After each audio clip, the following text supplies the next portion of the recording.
There we go. Paris wouldn't be a show without technical difficulties. I gotta get Jesse aboard. That's basically what it's coming down to, because her board is nothing but problems. Chad seems to be working pretty good. Chad's works good. I'm not touching it. You just you've learned not to touch the board. That's the smart thing to do. Jesse didn't touch either. I think I really needed to keep my son from touching it. I think he would come in here. I think you'd with your soundboard. Mm-hmm. I like when Jesse. You know, I've come back and it's like my headphone jack be plugged into the wrong thing and stuff. I was like, no, there's no way in hell I did that. Bad child. All right, Jess, we good? I can't hear you. I forgot. I'm like, oh shoot, it's still not working. No, that was me. I'm gonna grab my coffee real quick. Okay. So you can go ahead and start. Yeah. I appreciate you allowing me to do that. Sure. All right, guys. Let's push record here. Chad, you all set to go? Ready? Okay, here we go. I'm hitting. Right, record has been pressed, Chad. In 3, 2, 1. You wanna know how to find it. Seek it out when they hide it. You know it's in the bag when it's an easy grab. But come on, take a chance now. Go, geocache, geocache. And if you need help, we're right there in a flash. If you got a question, just call in and ask. Uncover the stash on the Geocaching Podcast. The Geocaching Podcast. Welcome, everyone. It is Wednesday. It is 8:30, which means that it is once again time for the Geocaching Podcast. My name is Scott Burks. We have Shorty Knits manning the phones. And please welcome to my virtual left, literally. She's that way. There we go. High five. So, my co-host, Jazz 427. Howdy, y'all. Are you a newbie cacher? If so, this is just the month for you. Listen up. You might just learn a thing or two. Or better yet, you can give us a call with your own tip. You're so quiet. I'm quiet? You guys ever notice he's really quiet in the beginning and then he gets louder as the show goes on? That's right, guys. Tonight is episode 601, recorded live on February 5, 2020. And it is the essential tips for the beginner cachers. Yes, Chad, it is Newbie Month here. Newbie Month here on the show. And I can't play the big sound because here, I'll just turn it off there.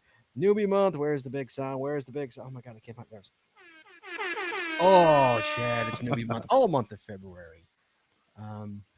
It's Newbie Month. And so essential tips for beginning cachers is the episode tonight. Our phone lines are open, so you can give us a call, 808-468-7924. That is 808-GOT-SWAG. Chad. Mm-hmm. So how about last week, huh? That 600 show. Oh, that was fun. Have a little old school there, wasn't it? Oh, yeah. I like a lot of old school. Catching up with some of the previous hosts. Yeah, it's good to see some old faces again. You know, it's nice to get everybody back talking caching and talking the old days. Mm-hmm. You know, it was pretty cool to get X-Punk on. X-Punk, yeah. I've never been on the show with ever. You know, he was neither have I. For us, obviously. You know, but just to get right. a take on it, and how it all started. And I thought it was fun. It was a good show. But we got to talk about Patreon, Chad. You know, guys, the other side, the inner circle has a lot of stuff. It's got audio, it's got video, it's got all this good stuff on the other side. The paywall, so to speak, the inner circle, where the cool kids are.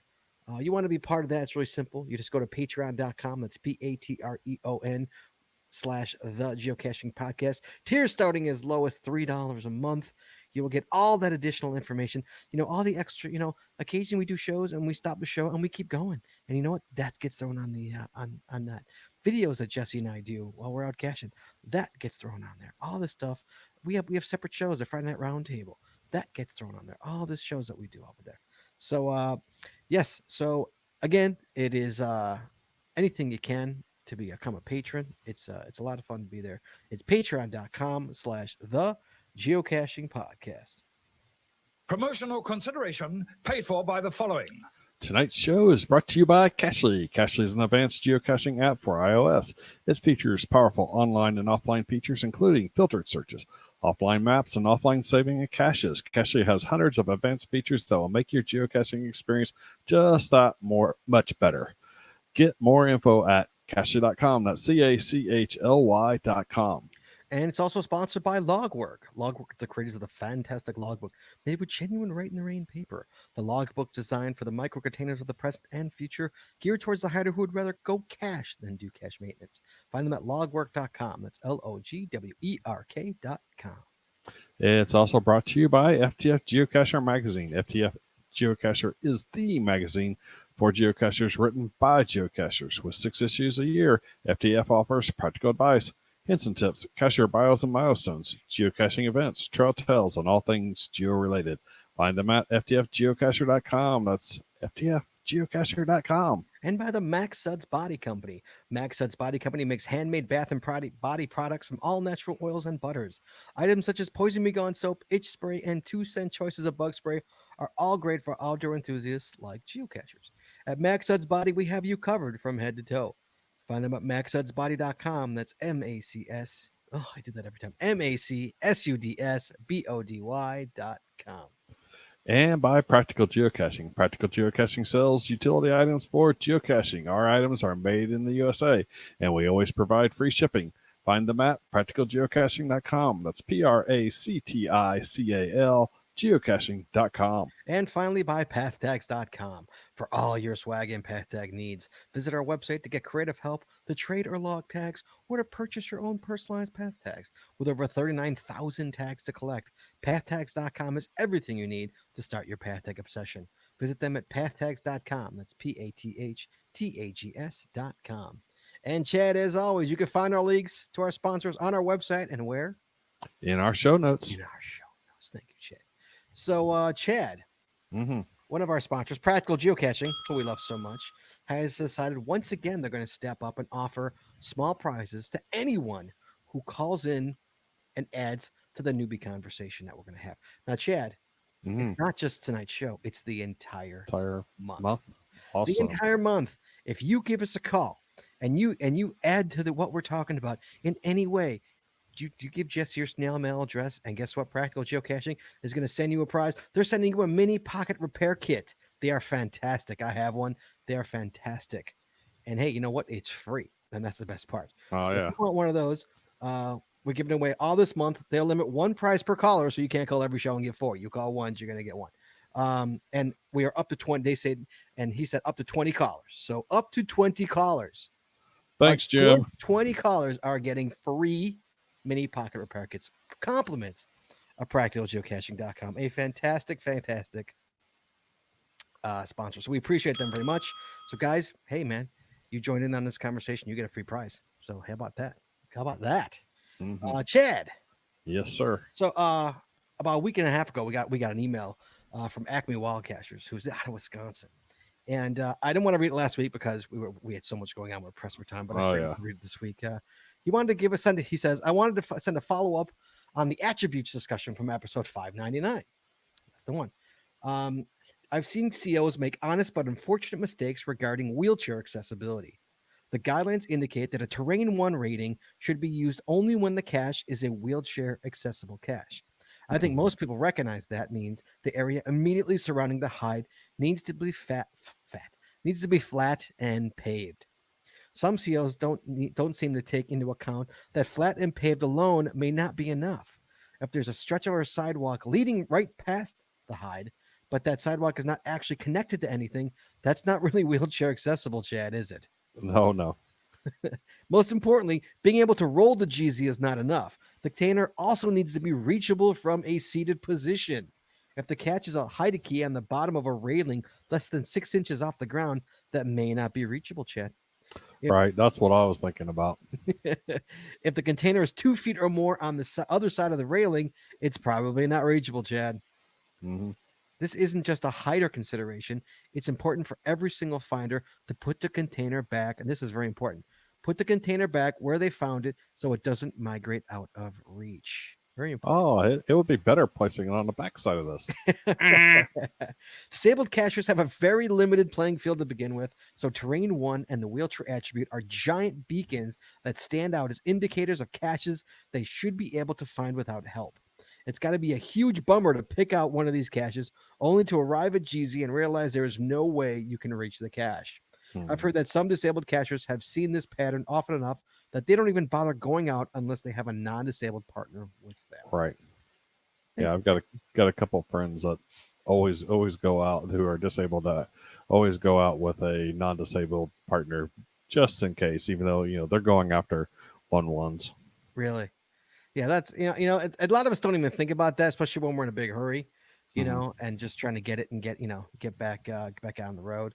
But yeah, guys, let's pay attention, especially when you see a one. Important. And I'm not a big fan of caches moving.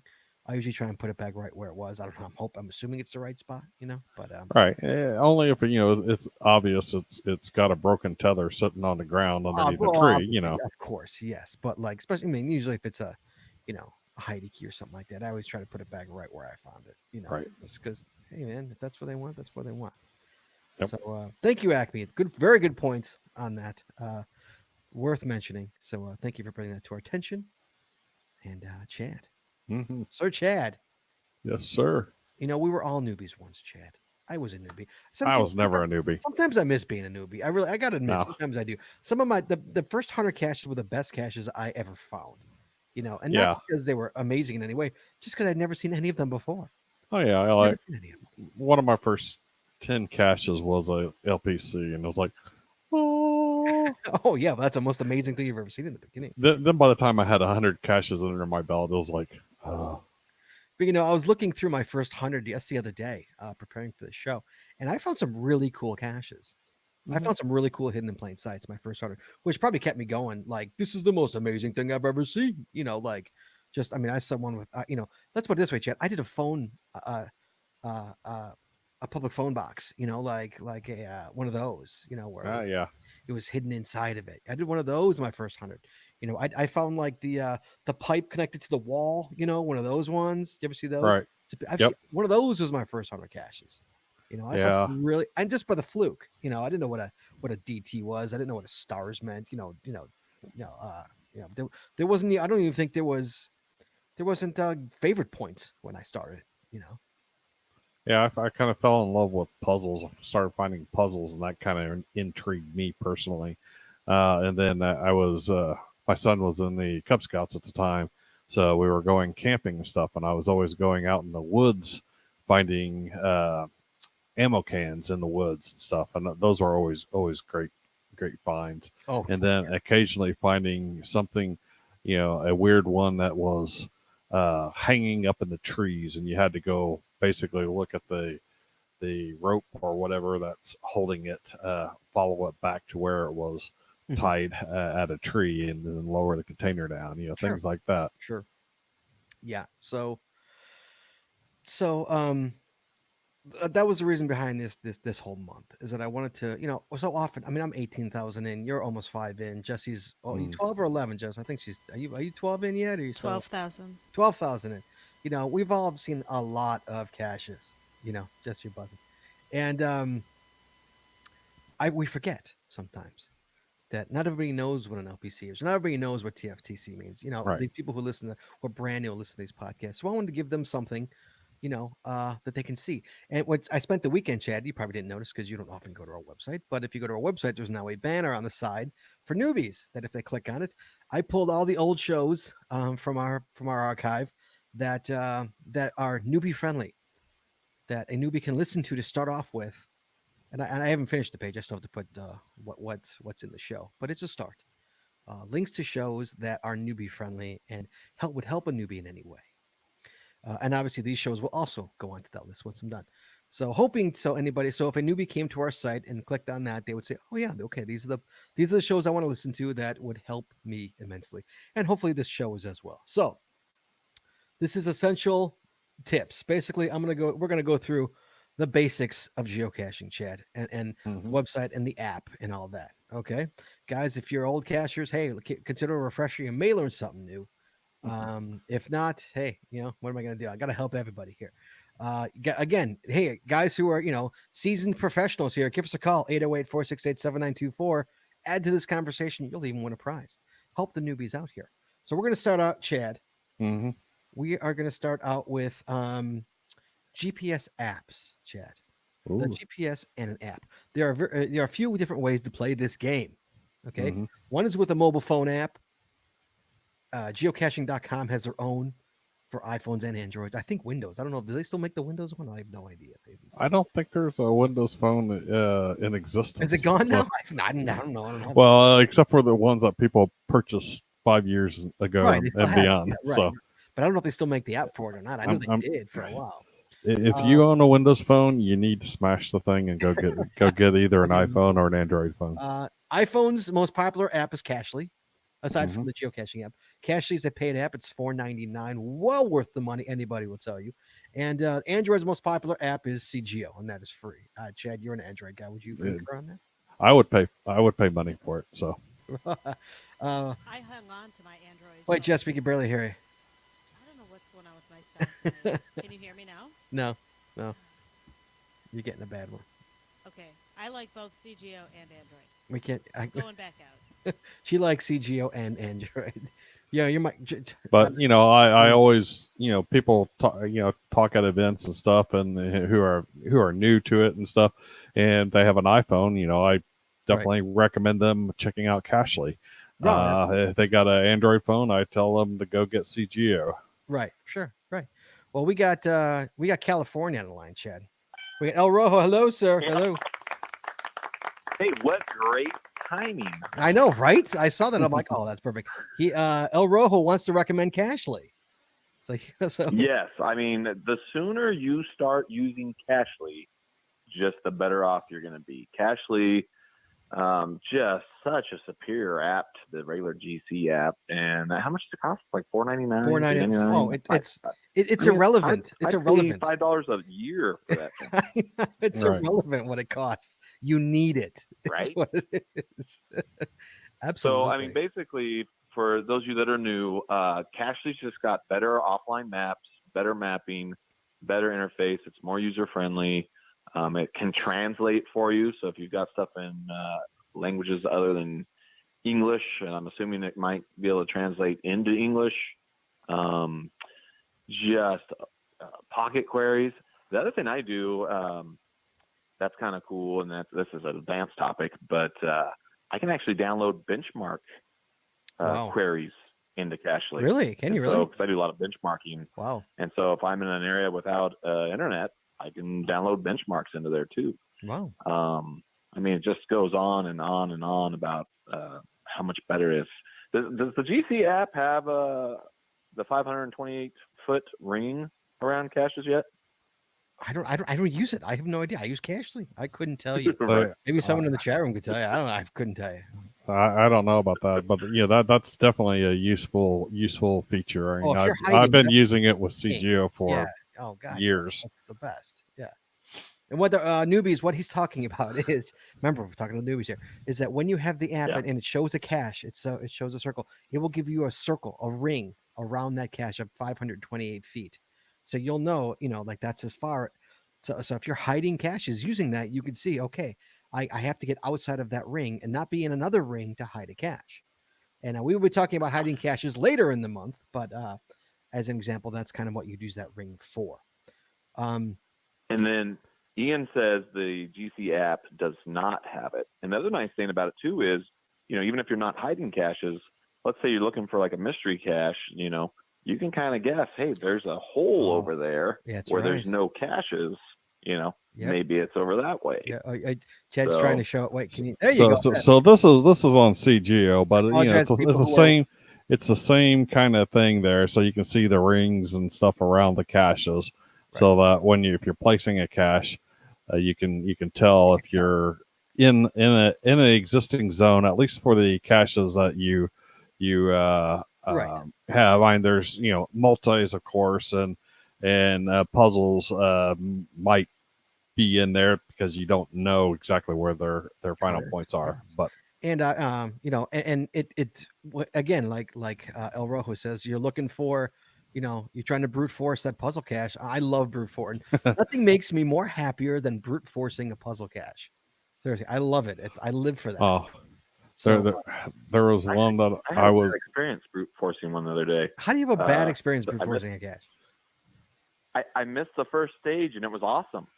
So I kind of eventually figured out, I missed something, and I feel kind of cheated.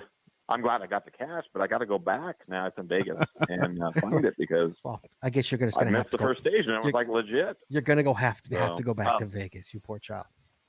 Yeah, you poor. I know. I mean, I go every year. So El Rojo Scott says that the Cashly also will let you use online lists, which I just assumed the GC app did that.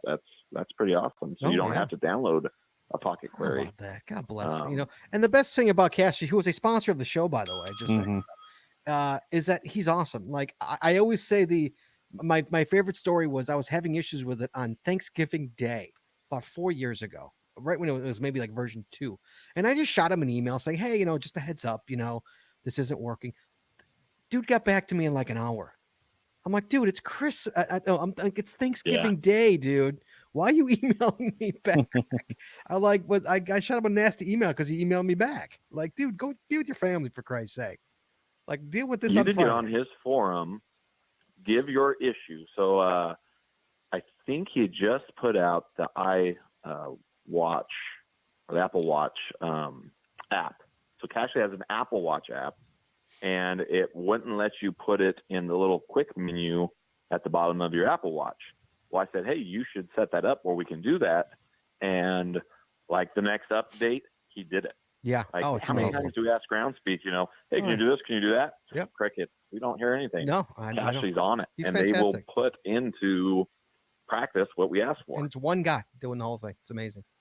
Yeah, he's awesome. Indeed. Yeah, and he has a virtual tip jar too when you buy it. And I urge people, if you're a cash user, to go and use that tip jar. I did, because like the guy, I mean, good Lord, man, give the guy. So El Rojo, question for you. Do you use a GPS device? Do you own a GPS device? I have had 3, I think, in my geocaching career. First one was an Explorist. Second one was the DeLorme PN40, which died on me in a 100-degree cache run in Sacramento. I was in Folsom, and it died on me, and I had to finish that Northern California run with my phone. And then I bought an Oregon 450, I think. Yes, that's what I have. I haven't turned on the Oregon 450 in years. That's what I have. I haven't turned it on. I just don't need.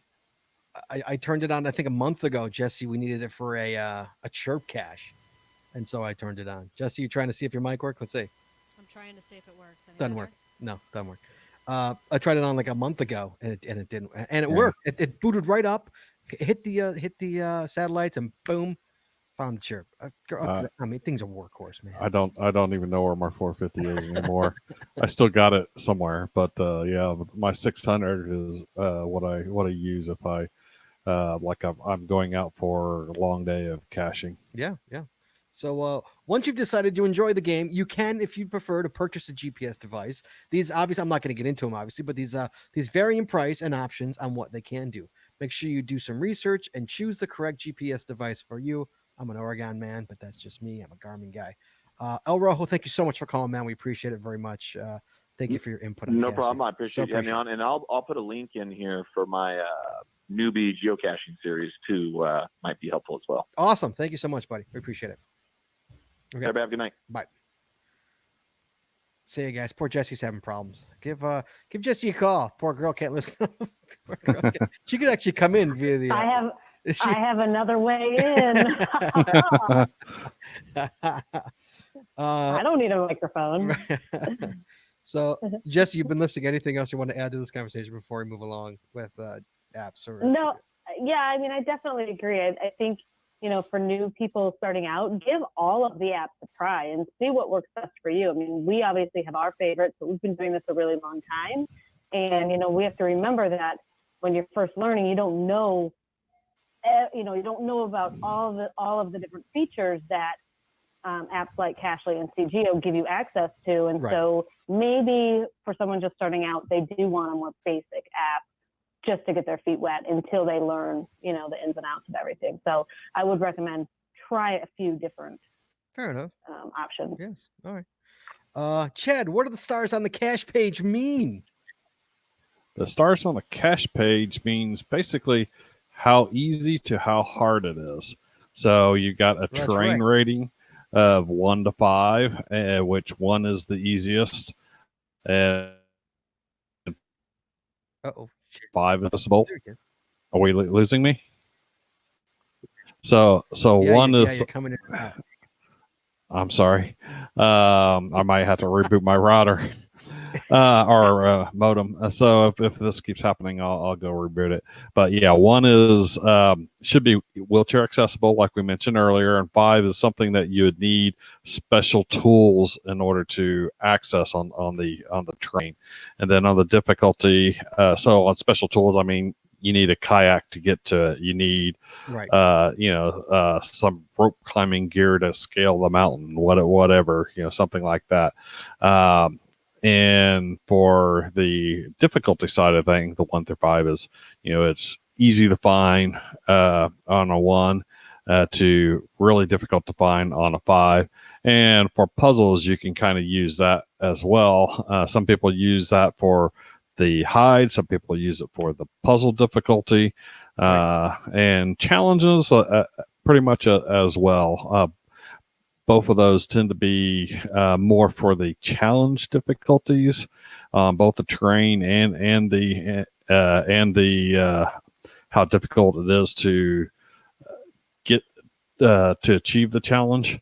So, right. Yeah. So basically, well, being a newbie, the stars are definitely your friend. I mean, I overlooked them for a while, not knowing what they were or what they meant. Once I figured out what they were and what they meant, I was like, oh yeah, that's kind of important.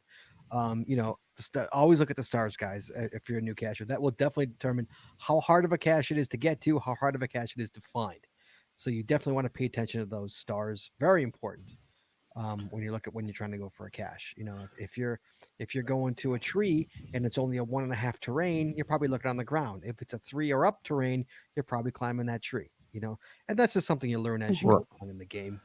And then sometimes you get out there and you can't find it. One of the first things that you should look at is that GT rating. It's like, oh, maybe I should pay attention to this and see, is there anything there? And there'll be other hints that we'll get into a bit later. But the DT is definitely one of the hints that I use quite frequently to figure out where it could be if there's, say, 2 or 3 different possible hide types that are there. You got a tree that's next to a guardrail with a sign post that's next to it. You got 3 major potential hiding locations there. Right. Jess, you want to add something? You want to keep in mind too that DT ratings can be regional. So like when I first started caching, I was a vacation cacher. I had very few finds in my home state. It was something I did when I went other places. And depending on where you are, each region might rate caches a little bit differently. In one area, one particular hide style might be very easy because everybody does it. And it's really common where you have the same hide style somewhere else, it's going to be different. So, just keep that in mind that if caching is something that you're doing just on vacations or on, trips somewhere, every area might rate things a little bit differently. Yes. And one other thing to keep in mind too for the difficulty stars, the difficulty is puzzles could factor into that difficulty. So if it's a really difficult puzzle, it might be an easy find, but it's going to be a 4 difficulty because it's a super hard puzzle to solve, or a challenge cache as well. Like to meet the requirements. If it's difficult to do, if you got to cache 365 days in a row, probably a pretty high difficulty because it's pretty difficult to do. The terrain might not be high, but if you have to travel 1,000 miles to get to a cache or something along those lines, the terrain is probably going to be pretty freaking high for a challenge cache along those lines. So or if you need to get a bunch of 5 terrain caches in order to achieve it, then in my opinion, on a challenge cache, the terrain should be marked as a 5. Correct. Yes. So always pay attention to those stars. Super, super important, guys. Stars are super important. Definitely. You want to learn what they do? You want to learn how you trust me, they are your friend. What are the different cache sizes, Chad? One of the things that newbies got to know is the different cache sizes. Again, very, very important. The cache sizes, because that's going to obviously, again, determine what you are looking for and the different hide styles that are available for that. You're not going to be looking for an ammo can up in a tree. Occasionally you find one, but it's pretty rare if you find an ammo can up in a tree. I found 2. Again, Right. how many? Yeah, out of 5,000. Yeah. So we got a call real quick. We got a call from Texas. We got Carrot Killer. Hello, Carrot Killer. Hello, everyone. How you doing, buddy? Doing good. You got a good I tip? gotta ask you something though. Okay, go ahead. What's up with that crazy noise when I come on? What noise? The whistle? Yeah. That's my Carrot Killer whistle. What are you talking about? All right. Very well. That's what it is. That's my Carrot Killer whistle. What, should I do a carrot? You got a sound for a carrot? Let me know. I'll tell you what. I'll have to do my research. What can I do for you? Okay, so I got You got a what? a hot tip. You got a hot tip. All right, let me hear it. If you're a new geocacher, you've got to go premium. You got it. Otherwise, you're only able to see like 1-1 caches and only traditionals and caches that no one would ever want to do anyway. Yeah, but is that only? Yeah, but that's only on the app, on the official, right? On the official app, I think No, that's on no. I think only on the official app they limit the DTs. It's a little bit more than a 1-1, but they're not going to give you like a 5-5 for sure. I don't know exactly what the limitations are, and then, but I'm pretty sure. Well, I know CGO doesn't have limitations on there for whether you're a premium or not. I don't think Caster does. But yeah, again, I know this because there's a guy at work who just started geocaching because he saw it on my car. Mhm. And I'm like trying to, mentor him a bit. But he's got the official app, and it's like only caches that are horrible show up. I'll try and like tell him about, hey, there's this kind of cache, not just a traditional, won't show up on his app. It's like, yeah, I don't how know are you why. supposed to get people interested in caching if Yeah. they can't even do anything worth doing? Yeah, I don't know why they did that. Well, I think the logic behind it is that they didn't want to overwhelm newbie cachers. Yeah, but again, as I was like reading the show, the first 100 I found so many hidden in plain sights that were, again, I didn't know what a star was. I was just going for caches. It was probably a 3 difficulty, but I didn't know. I was just going to try and find it, and I found it. It took a while, but I found it. Right. And I was amazed by it. I mean, it's better than finding an LPC, and to get them to 1.5, 1.5s, or my guess is a 2.2, maybe a 2.5 is what they would throw them. I don't remember what it is offhand. But I definitely agree. Going premium, especially if you're using the default app, is a definite thing to do. But even if you're not using the default app, so that you can do things like pocket queries and see premium caches. And pocket queries too, right? Those those either. Lists, instant notifications, your statistics, favorite points, premium only caches. Wow. All right. Which are like. Oh yeah, that was another thing. I was like trying to explain the DT grade to him. And I was like, pull up your statistics, and he couldn't do it. And I was like, oh, wow. Yeah. Well, for the record, I mean, I did it pretty quick. I think I found about 5 or 6, and I'm like, I'm going to be doing this for a while, and I paid the $30. Jessie, I actually bought her for first one for Christmas in 2012 or 2013. I bought it because she actually was a basic member for a long time. I did it after my Go ahead. Somebody. Basic members can see only traditional caches and event caches. They can't see any puzzles, multis, anything like that. Yeah. And they can see only up to a difficulty and terrain rating of each of 2. Wow. Interesting. That's it. Pretty limited. Yeah, Karen, I'd say buy your buddy a premium. So back when I joined, it's like smartphone caching really hadn't caught on. There wasn't an official app for it or anything like that. So you had to have someone like CGO or I don't think Cachely existed back in 2010. No, it didn't exist in 2010. So I wanted to be able to do pocket queries so that I can download more than a single cache at a time, and that's what got me to a premium account when after like 5 or 6 caches. Yeah. Good one there, Carrot. Thank you so much, sir. We appreciate it. My pleasure. Talk to you guys later. I'll talk to you, man. Be good. So, Chad, the cache sizes, sir, again, uber important here when it comes to finding the cache. We got the micro, Chad. One of the most common, unfortunately, one of the most common cache types. It drives me crazy. The micro is traditionally a film canister, bison tube, pill bottle, or similar. Pretty much a bison and a pill bottle. You don't see too many film canisters anymore. I was commenting to Jesse a little while ago about that. Like, when's the last time I came across a film canister? I came across one You gotta be kidding. weekend before weekend. Like Was it last weekend or the weekend true before life that? film canister. A true live one, and it might have been there all the way since Wow. 2003 when the know, cache was placed. In 09, 010, I used to go to Walgreens and get them by the box full. Right. And now it's like you can't find them anywhere. And when I picked it up, I was like, wow. it's that's what I was thinking. Wow, an actual film canister. Okay, was it like the white one where the cap was actually inside of it, or was it like the black with the gray top that actually popped off? It was great. I love to eat.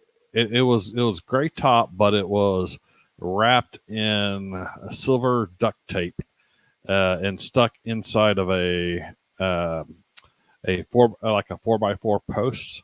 Right. So it was basically a sign at the side of the road by the John Muir house down in Martinez, California, and it's one of Alamogo's caches.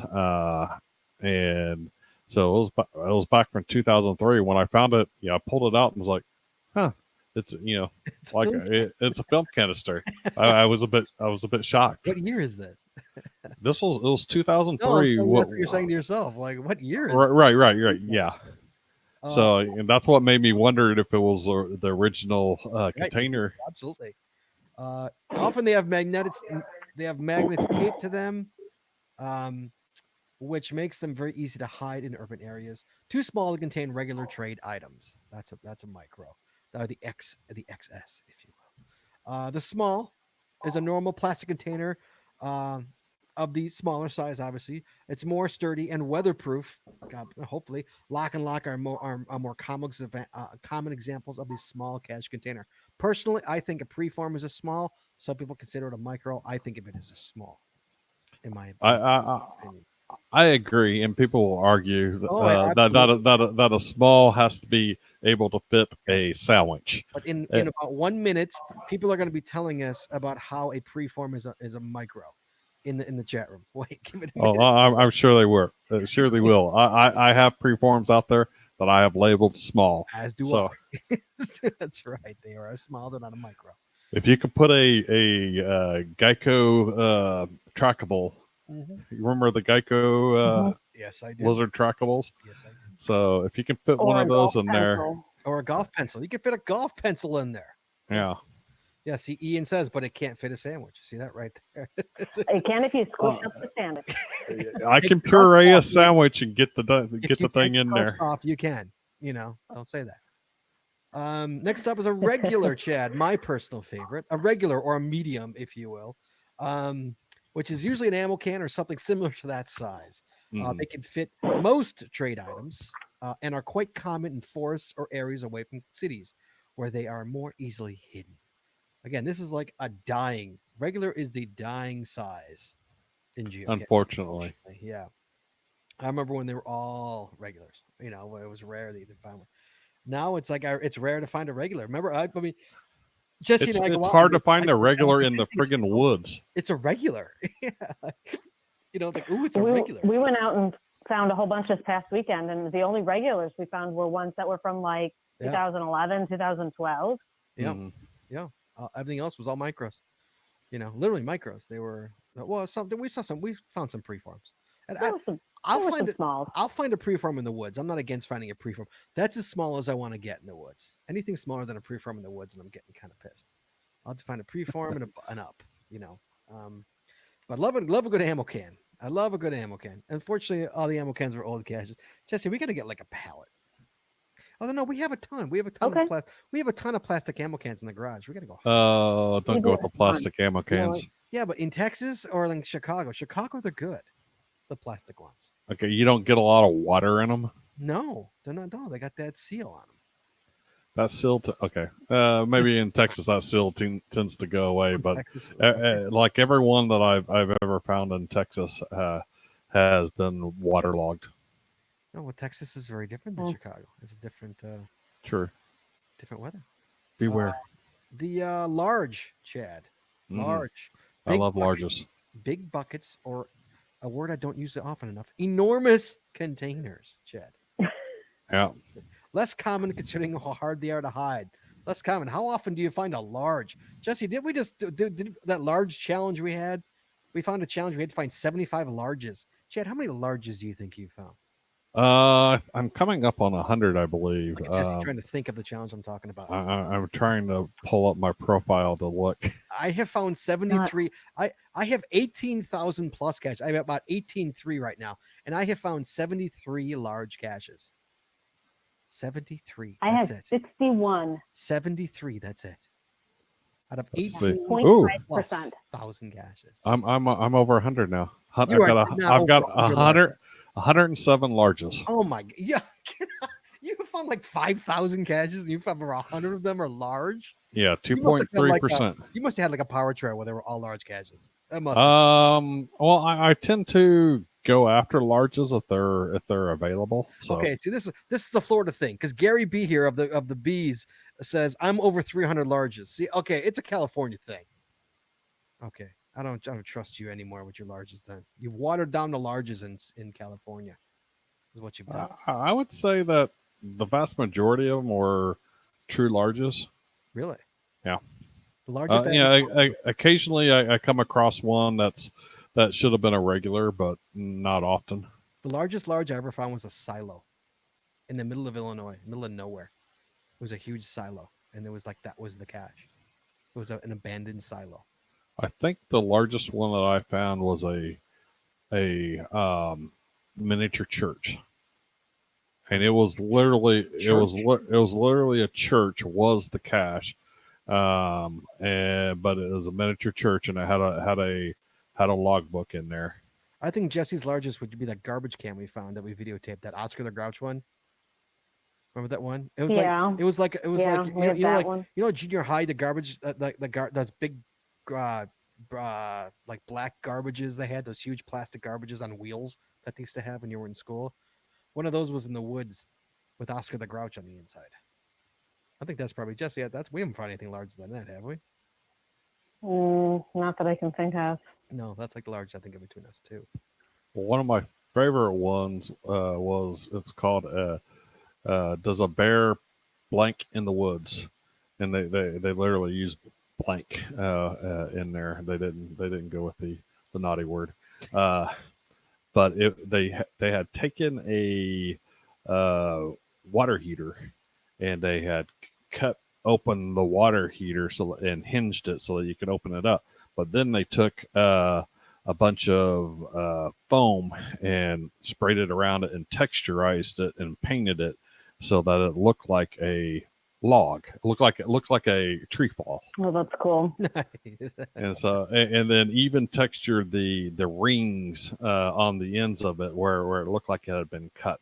So it was pretty cool.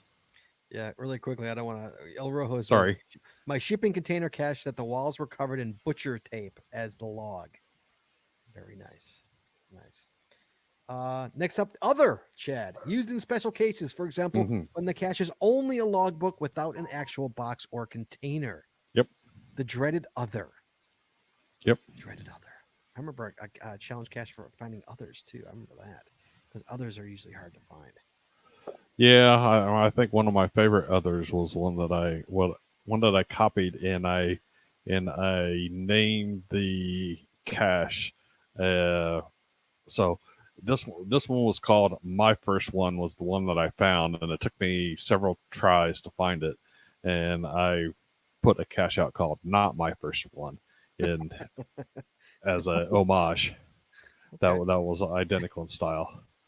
And the Nano, the infamous Nano, not a size per se. It's not an official size, but it does exist. It's put under the micro category. But a Nano is an extremely small container. It's about the size of your fingertip. Usually contains a very tiny logbook rolled together and no pen. It's easy to hide, tricky to find. Again, they're categorized as micros. Some people actually put them as others as well. You can do that as well. But a Hmm. Nano will drive you crazy. A Nano you usually find on a park bench or on a fence. They're usually magnetic. Some Yep. people are cruel and they put them in the woods. Those are the people you just want to punch in the neck. Um, they make caching not fun when they're in the woods. But I guess some people like that. I guess. But those are the sizes, Chad. Those are the sizes you will see caching. The Well, go the ahead.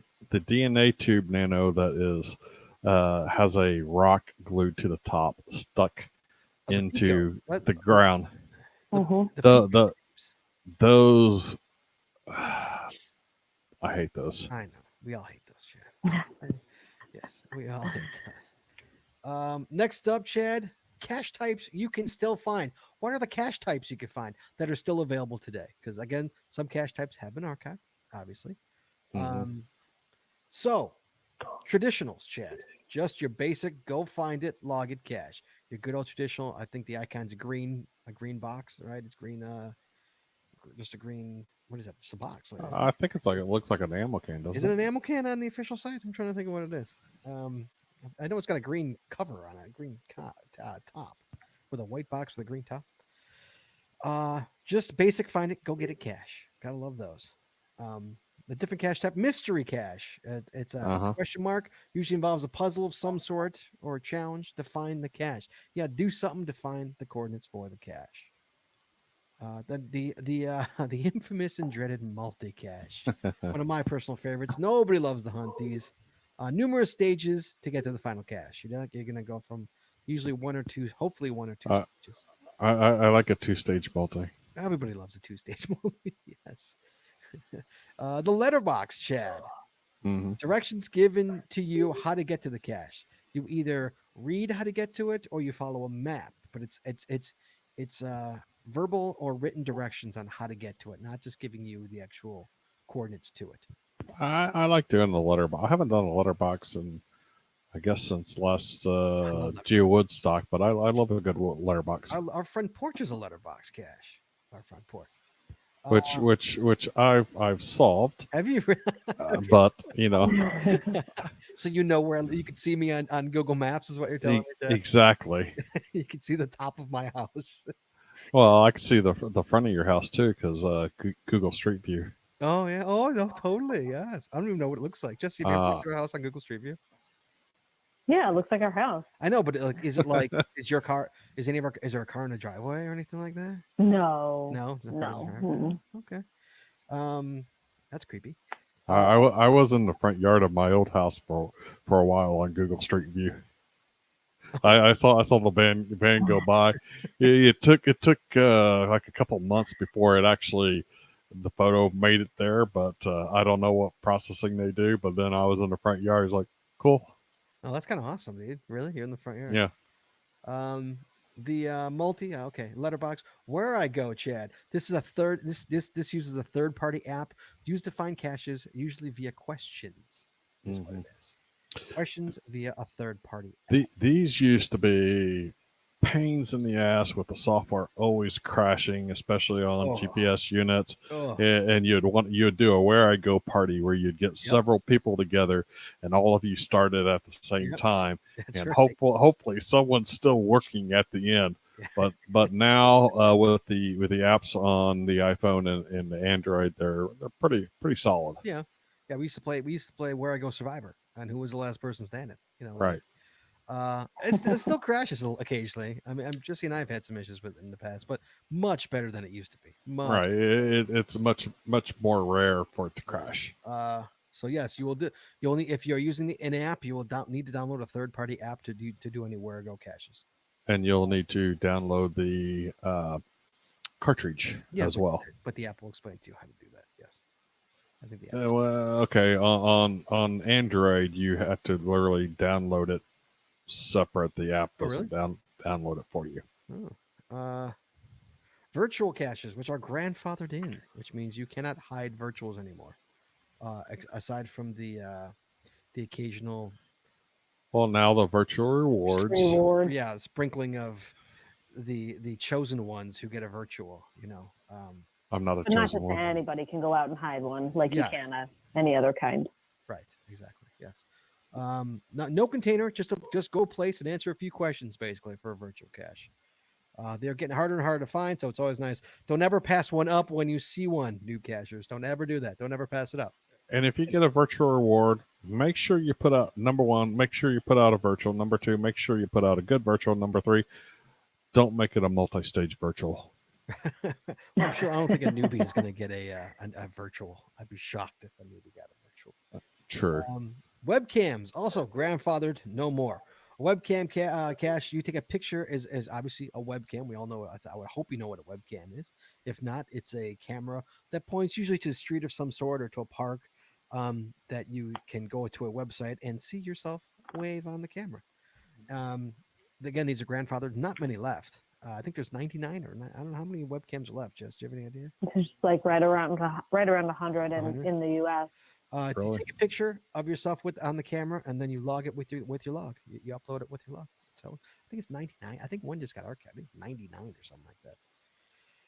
Anyway, Earth Cache, Chad. Oh, the Earth Cache. No, usually no container. Sometimes I've had an Earth Cache with a container before, but usually no container.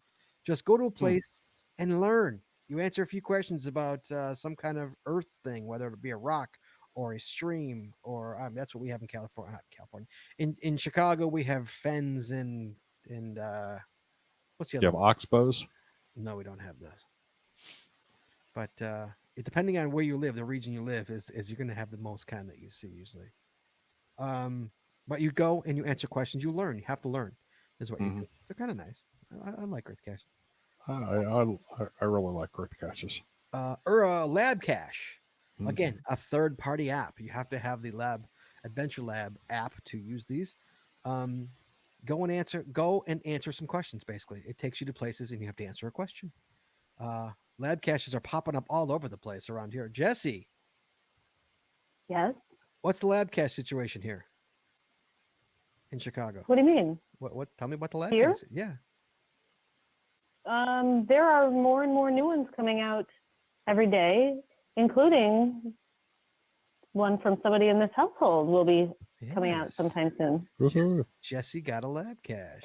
Awesome. I got a lab cache. Yeah. Congratulations. Jesse got a lab cache. Well, welcome to the club. I get nothing. So, in It's the case first you thing weren't I've gotten in a long time, and of all of the things that I could have gotten, might be the one that I, want the least. But hey, I'm excited. I'm gonna do it. yeah, I was the second one to put out a lab cache series in the greater Sacramento area. Now there's something like 8 of them, 8 or 9 sets. Yeah. So Jesse's excited to get started because the nerd in Jesse is like, what am I gonna do? So. Oh, I have some fun ideas. It'll be fun, not too difficult. I hope not. I gotta do them. Has the bean already been covered by a lab cache?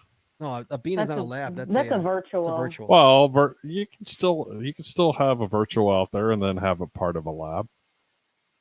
Twofer, you get a twofer. Yeah, Get the there's a twofer. few others in the city though. I want to keep it Yeah, out. there's a by bunch in us. the I have city. a- Yeah, she's got an idea. She's discussed with me. Yeah. Next up, an event cache, a place where geocachers get together.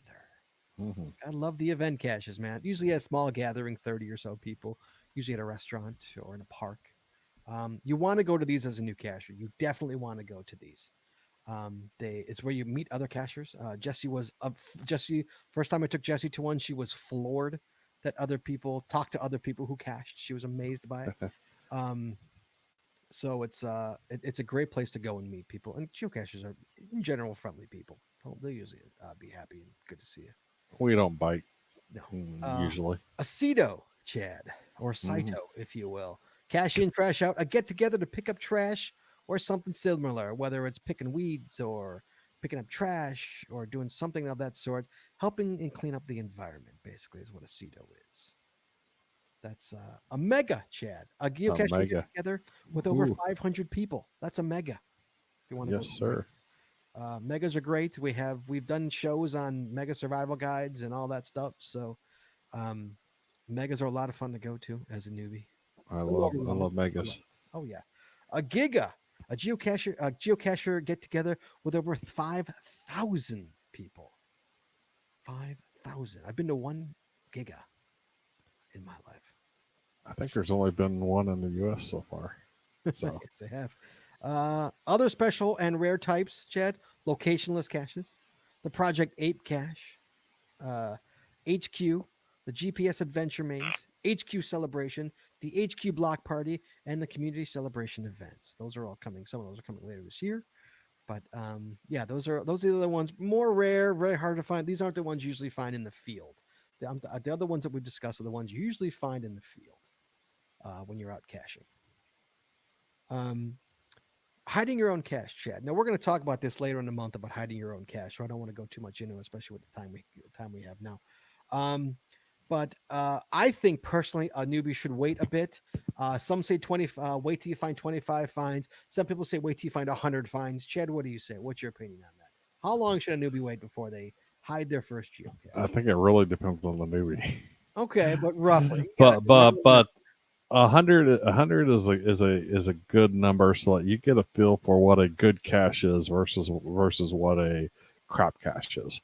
One of the issues that I find newbies doing is putting out containers that are horrible, and or having horrible coordinates because they do an instant grab of the coordinates, and instead of letting the GPS settle down at least, or doing averaging, better yet. So if you're going to hide a cache, you need to average. You need to do some averaging, and then take those coordinates, paste them into Google Maps, Chad, put it in satellite we're view. going to talk about all this later in the month. Chad. Okay, I'm sorry. We're a whole show on hiding geocaches.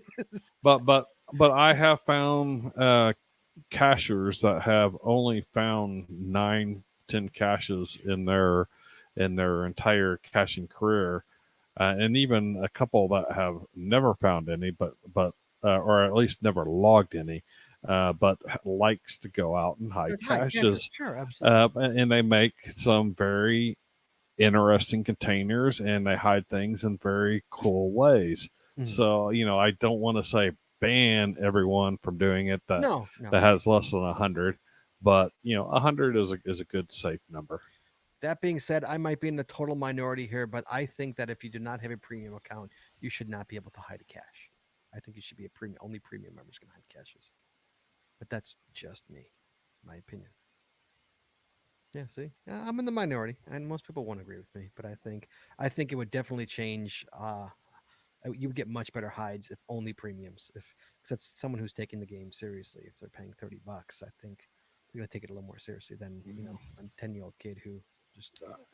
I know a couple or I don't really know them in person. I know their caching accounts that are premium members that hide nothing but crap caches. Of course, yes, but I think you'd get a lot less. That's what I'm saying. Maybe. I'm not talking about this now. We got a whole show about this. Other log types, Chad. Let's do logging your caches first. Make sure you log your cache online or from your phone. It's always better to say something more than just found it, but totally up to you. I have a same thing I write every single time. It's just like I push a button. And it's Jesse knows it's.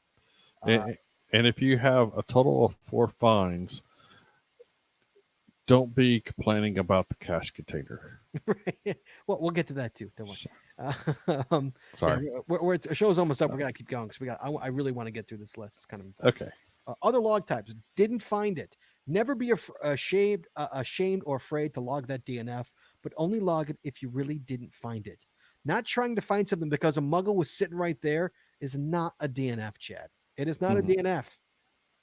Don't log it as a DNF. Or if you do log as a DNF, say, no, don't DNA. DNF because most people don't even read what it says. You just see the DNF. You know, There'll be a right note in a DNA. Did not yeah, attempt. yeah. But you don't even have to say anything. If a muckle was there, walk away. You know, Go right. every time. What's the point of even saying anything? True. A right note. Use this to leave a note for the hider, or if you forgot to drop a trackable and you want to track a trackable later or something in your own cache, you write a note. Needs maintenance. If you come across a cache that's destroyed or the log is mush, or you know for a fact that it's gone, for a fact you know it's gone, then you can log a needs maintenance on the cache, letting the owner know something is definitely wrong with this cache. It's always helpful to do. You can log as a fine if you can sign your name, but also, then write a needs maintenance log. Needs archived. As a new cacher, you don't have the right to even go near this this button. Don't even look at it. You don't ever push the needs archive button. It's something that way more advanced people should be touching it. So many newbie cachers I see are pushing the needs archive. Drives you crazy.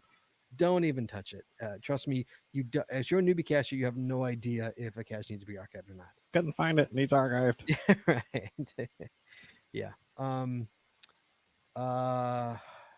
As a new cacher, you really shouldn't be using this log type at all, unless the cache. Here's my one exception here. Unless the cache is on public property and the property owner comes out and tells you to get off his property and no one should come back. Maybe then you should put a needs archived on it, but probably just a needs maintenance. And this tells the story. Other than that, it's let the far more advanced people do it, because you trust me when I don't want to insult you, but trust me, you don't know.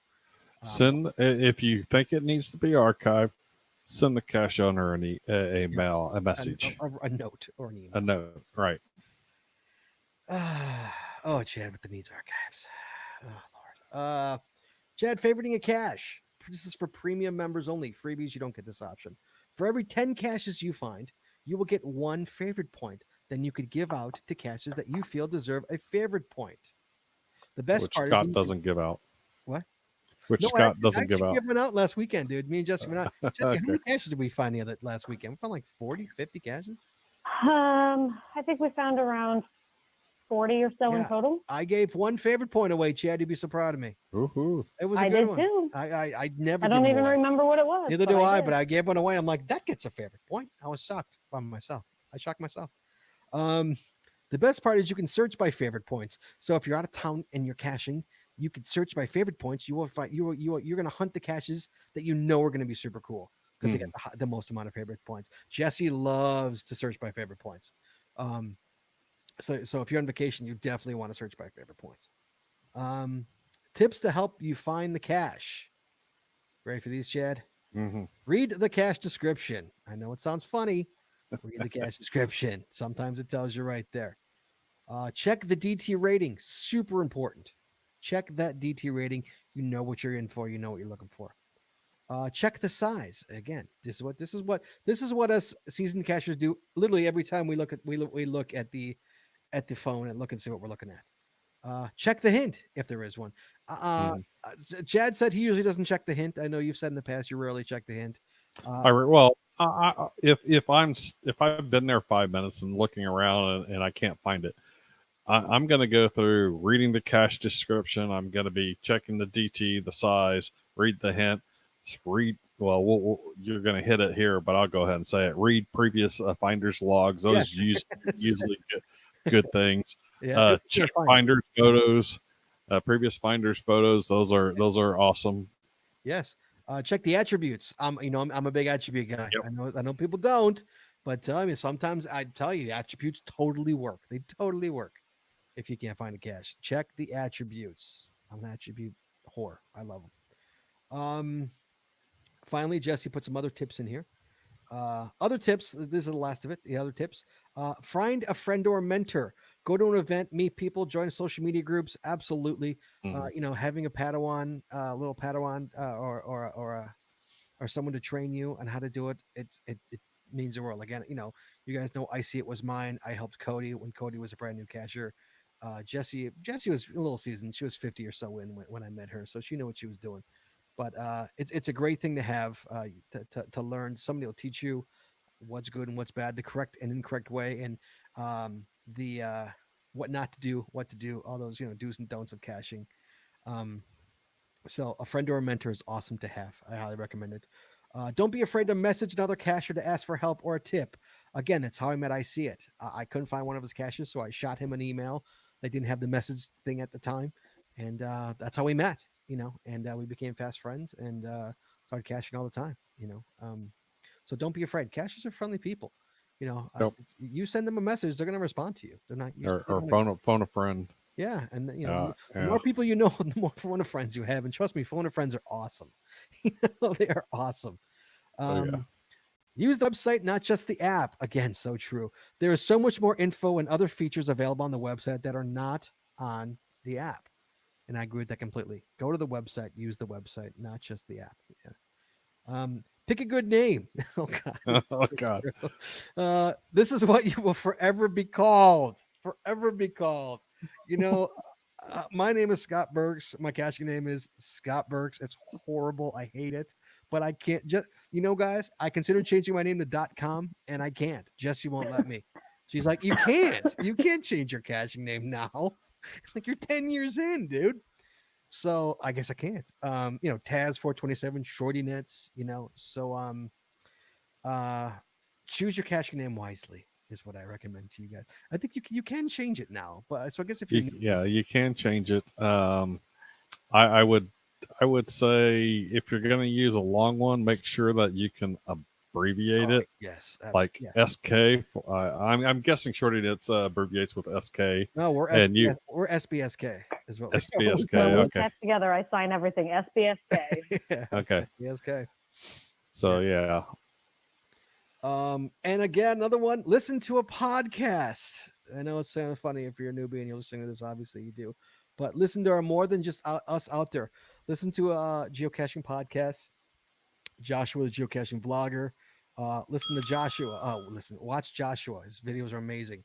There are a ton of videos out there. Hailmeister, Jesse named some others here. You watch them more than me. There are a ton of caching vlogs out there. A ton of them that most are pretty good, and they take you on caching adventures.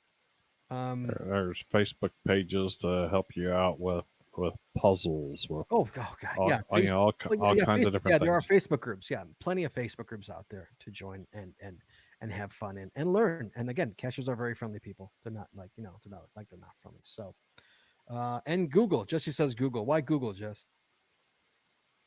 You can find anything on Google. I mean, there's so many resources out there that other cachers have created.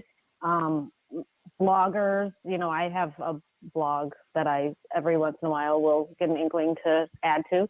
I used to be a lot more regular on it, but and there are other, there's lots of bloggers. There's other resources, like what's the one, the Geocacher's Compass, and that compile resources to help you in any way that you might need. So. Yeah, geocaching. Was it Geocaching Central? I think geocachingcentral.com has got a ton of additional information. El Rojo says, if you abbreviate your name, Jesse, it isn't legit find and your log gets deleted. Okay, now hold on. Let's be technical here. Oh. What if I specifically say in my log that I signed it SBSK, which I do. Which she does. Yes, she does. And every single log that she does, she says SBSK. Well, when I'm out at Megas with a bunch of people from California, we usually stamp it Team CG or sign it Team CG if we don't have the stamp at the time. And we always put in there stamped as Team CG with blah, blah, blah. Listing all the people who were there with us. So that's valid. That's perfectly valid. I think it's valid. Yeah, absolutely. I think they're kidding around. Oh, in the chat room. I know he is. Yes, I know. Okay. All right. Just make it newbies might take them seriously. We gotta clarify that. There. Absolutely. Was that Scott that said that? No, it was Orojo. Okay. Caching Dead says Behind the Cache. Yes, another good vlog. Thank you, Behind the Cache. Yes. Yep. Okay, that's about it. That's about all the tips we have for the newbies for the essential tips. I think we covered most of the basic app and website, I would think. Jesse, you think we hit it all? Did we leave anything out? I think we did. All right, there you go. All right, guys. Not everything. It's Not impossible everything. to cover No, everything. but we covered the basics. I think what most this is the stuff. I remember I looked at the webpage and I'm like, all right, what did I learn with this? And that's everything I learned within the first couple of weeks, like actually studying it and seeing what it does and everything that it does. Mm-hmm. Next week, And Chad. just one other thing. Go ahead. One other quick thing. My best advice for new people is don't get discouraged. I created an account. I searched for, I can't even tell you how many, and it took me literally a month of searching before I finally found my first one. Just because you have no idea what you're looking for. Right. So, just don't be discouraged. Keep at it, and eventually you'll find one and you'll get the hang of it, and yes, then you'll be on your way. I signed up on the 23rd. I didn't find my first one. No, I signed up on the 24th. I didn't find my first one until the 25th of July because the first 4 I went for, I could not find. It took the next day to find one. So, it's again, like Jesse, reading what Jesse says, it's keep look, you will find it, like if go to a different one. Because, then you go back a month later, once you found 20 and you're like, oh, it's right there. GeoSense is real. There's something called GeoSense. Where you sense Jesse's GeoSense was on point last weekend. Jesse was like, what? Chad, it was a 4-1, a 4-1 cache that we've DNF'd 3 times. Jesse legit walked up to it, Chad. Walked up to this cache and went, oh, here it is. I'm like, you gotta be kidding. I didn't even have time to phone a friend. I mean, she legit walked up to it. And you'll have days where it's like on point and you're hitting bam, bam, bam, bam every time.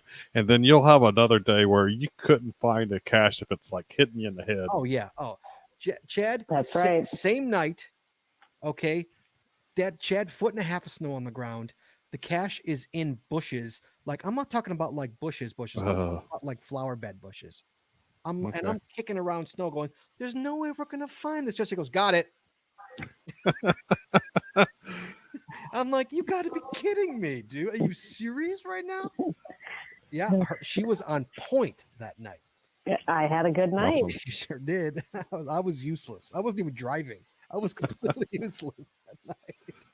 So yeah. So, guys, yeah, don't get discouraged. The game's a lot of fun to play once you get the hang of it, and especially when you meet people, it's a lot of fun to play. Chad, any last words to the newbies? Well, if you can't find one, go to an event. That always helps too. Yeah, that always helps. Meet some people, go caching with them. Say, hey, I'm looking for someone to cache with. This weekend, and someone will raise their hand. Say, someone will cache with you. Someone will cache with you. There you go, guys. Next week, guys. Next week, Chad. Newbie month continues, sir. Mm-hmm. Good old newbie month. Chad, next month we got terms and phrases, Chad. Terms and phrases. So much to get through that show. There are a ton of terms and phrases to get through. We're going to try and get through the very basics and some of the most important ones that are talked about that a newbie needs to know.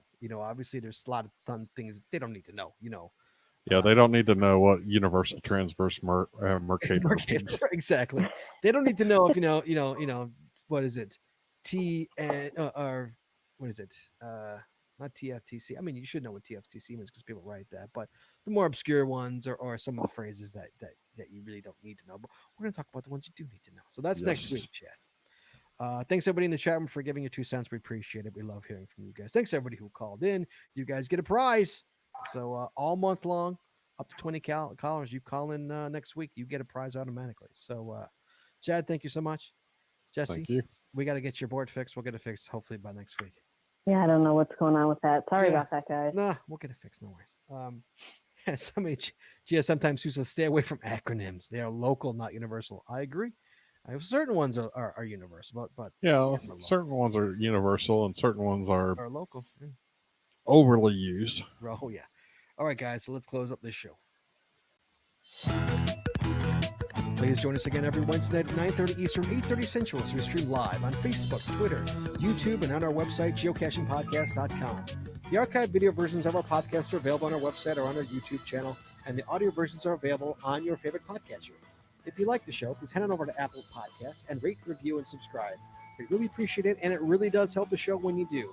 If you prefer to watch the show, please make sure to click on the subscribe or get notified button to know when we go live. And hey, if you haven't already, please consider becoming a patron of our show. With tiers starting as low as $3, you will get a ton of additional information, extra videos, extra audio, only available to our patron members. Please head on over to patreon.com today and subscribe. That's patreon.com/The Geocaching Podcast. Thanks once again to our sponsors, Cashly, Logwork, FTF Geocacher Magazine, the Max Huts Body Company, Practical Geocaching, and PathTags.com.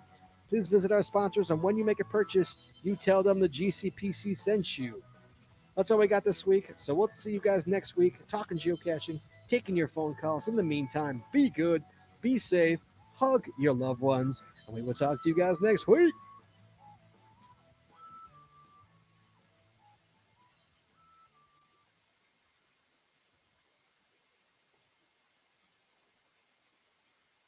We are clear. Yeah, we're clear. It works. So, Jesse, go back to your mic. Let me see. Really quick. All right, hang on.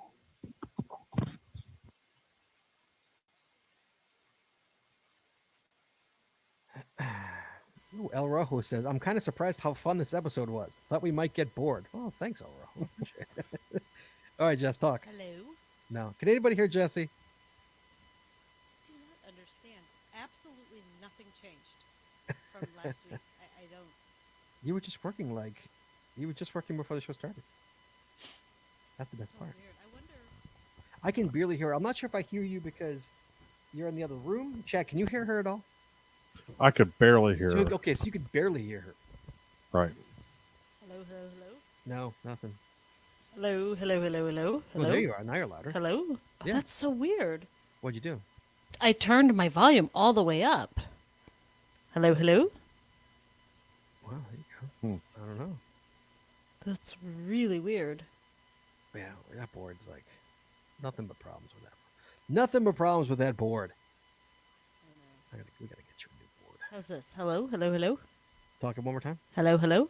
You're a little low. Hmm. Oh wait, A little someone- low, But you can at least hear me. can hear you, but still got all that static feed coming in. Yeah, we got that purple stuff. That's this board. Is it the board? Is that what it is? I think so. I think we decided. Yeah. No way that is going.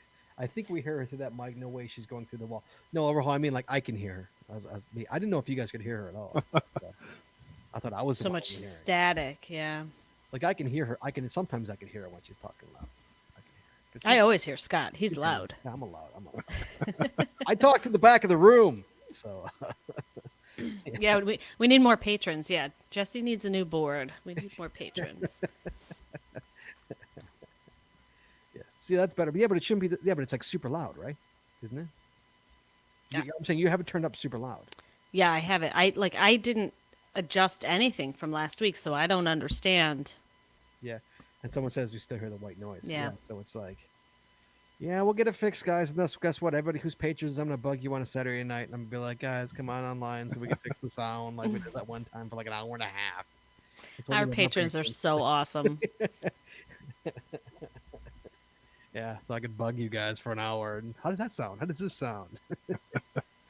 Those are always fun. What? Those are always Oh, fun. they're always fun. So, guys, thank you so much for watching. Appreciate it so much. We'll get Jesse's board fixed. Hopefully, we'll get our new board pretty quick before next week. And maybe that eerie sound will go away too. That because Jesse, I'll be curious. Well, hold on. I want to do this real quick. Hold on.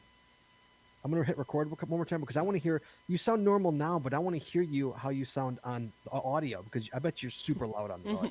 Because you're- Ian says a bonus fixie equipment session. Those are always fun, though, aren't they? Come on, Ian, you had fun that night. You called in. That was You fun. hung out for an hour and a half. You've got a baby. It's not like I don't know you have a child. You're not going out on a Saturday night. You got nothing else to do. Yes, you caught me the night before my 7 states run in my hotel room. Yeah.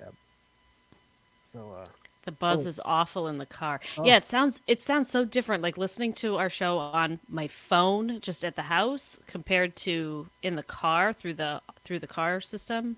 It sounds really different. Yeah, we got to kill that buzz. All right, I'll order a new freaking board. All right.